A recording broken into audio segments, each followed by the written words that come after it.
Alors, la France a refusé jusqu'à présent de cautionner les nouvelles routes de la soie, tout comme l'Allemagne ou le Royaume-Uni. En fait, il y avait les grands pays européens s'étaient entendus l'année dernière lors du premier grand forum des routes de la soie à Pékin pour ne pas signer un texte qui abaissait en gros les standards internationaux en termes d'endettement, de gouvernance, etc.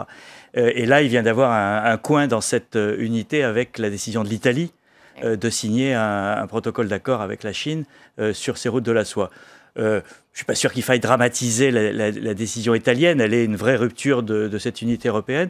Mais en ce qui concerne la France, Emmanuel Macron essaye d'avancer sur une voie étroite qui est de ne pas entrer en confrontation avec la Chine en rejetant complètement la coopération avec ce pays dont on craint l'hégémonie, mais dont on ne peut plus se passer.